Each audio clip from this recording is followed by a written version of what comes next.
a lake of fire, seven-headed creature, death-dealing horseman. No other book triggers the imagination of its reader as does the book of Revelation. Trying to understand the book of Revelation is like trying to understand God's ways. One minute it's clear, and the next minute it's chaos. What is interesting about this book is that it is a prophecy written in code. We find that in Revelation 1:1 and in 1:3. We also see that it is a letter written to the seven churches. Historically, we must address what was going on at the time that this letter was compiled, specifically pertaining to the famous Mark of the Beast. Pompeii, Italy, 79 AD. Mount Vesuvius erupts, spewing molten rock and ash at a rate of more than 1.6 million tons per second, blanketing the ancient city of Pompeii.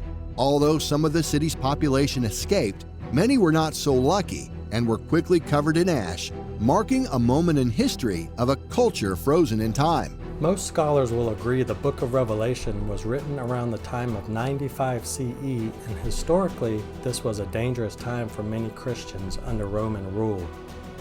When archaeologists began to uncover some of these buildings in Pompeii in 1862, they found numerous inscriptions or graffiti on the walls of these structures.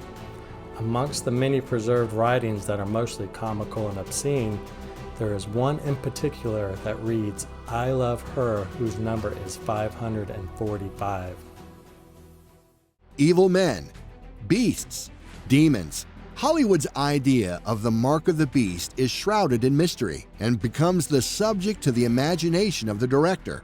What did John see that has many scholars searching for answers?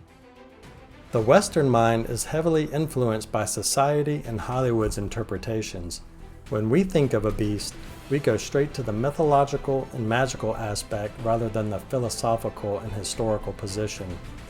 When the ancient Eastern mind thought of a beast, the nature of the beast represented something or someone that was not governed by God, and that correlates to someone recognizable by their contemporary audience. Remember, this is a letter to be read by the seven churches he is sending this out to, of things that must shortly come to pass.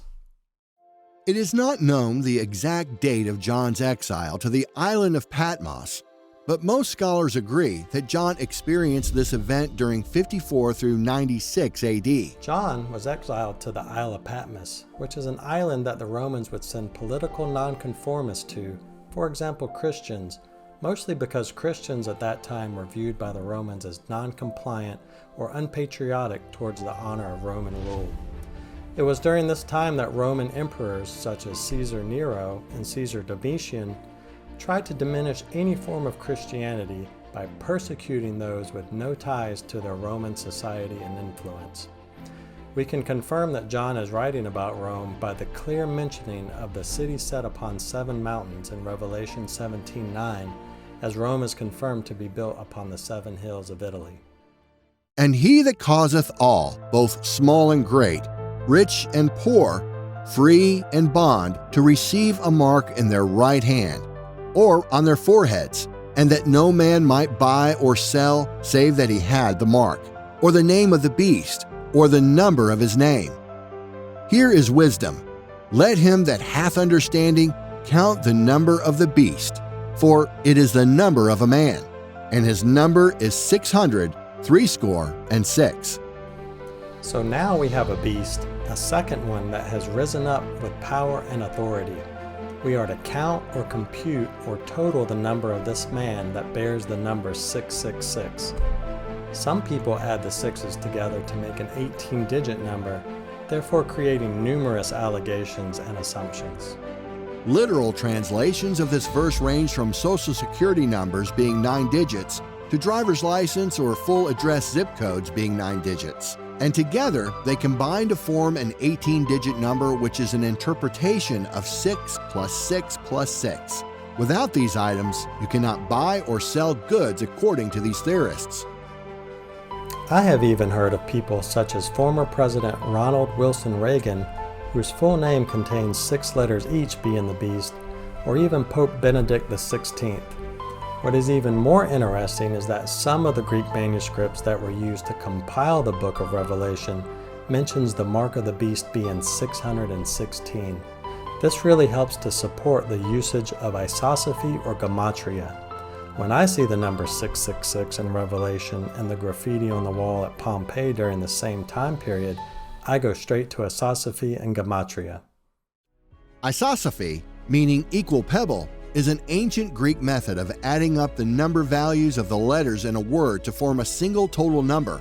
According to scholars, as a political joke, Suetonius, the famous Roman historian, noted that the name for Caesar Nero and the phrase "killed his own mother" have the same numerical value when written in the Greek, as it was rumored that the Roman emperor had murdered his own mother. Isosophy was a common form of practice of coding during this time period, and even earlier on in scriptures. In ancient Hebrew writings such as the Old Testament, this method is identified as gematria. In the Old Testament, Hebrew scholars have noted that Eliezer, Abraham's preferred servant, has a gematria value of 318, which is the total number of servants stated in Genesis 14:14, concluding that Eliezer was equal to the total amount of Abraham's servants combined. We can see that one of the most popular spellings for the famous Caesar Nero, which is Caesar Neron, calculates to the number 666. Since there were some manuscripts of Revelation 13 that states the number of the beast was 616, we can also note that the name Caesar Nero calculates to 616. The second speculative beast is attributed to Caesar Domitian, who has an abbreviation that appears on Greek coins that bears his name, totaling 666. At this point, you have to see that coincidence is no longer valid, as this is clearly one of the two Roman Caesars during the time of John and of the many Christians being persecuted of Rome. It becomes clear that these two can be viewed as the two beasts in Revelation 13. Roman emperors from this time period were often attributed to being gods. Ancient Roman coins bear inscriptions that read, "The Divine Caesar," and this one in particular of Caesar Domitian shows the emperor sitting above the earth with his hands open wide and enthroned by 7 stars. It becomes evident that John was speaking of the power and principalities of the current situation in Rome and how Christians were to handle this situation. When prophets prophesy, they typically address the circumstances of the contemporary reader so that the audience can get reassurance that God is going to get them through this troubling time. Although most prophecy does have some future implications, it is directed towards the actions and behavior of the current rather than the future. When we see this as historical beasts and not futuristic events to unfold some 2,000 years later, we can rest assured that our present time is where God is dealing with us. Once we understand things in Revelation for what they are, it seems to take the mystery out of it, and we as Western mindsets love mystery. But mystery is what tends to cause confusion, since many do not use it as a tool of further comprehension, but rather use it as an excuse not to study things out. One of the great challenges in this world is knowing enough about a subject to think you're right, but not enough about the subject to know you're wrong. Neil deGrasse Tyson.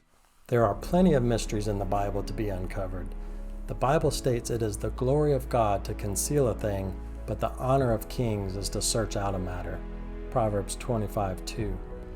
We have to stop seeking reassurance of ideas that we find interesting and mysterious and start putting our focus on research and context to uncover the truth.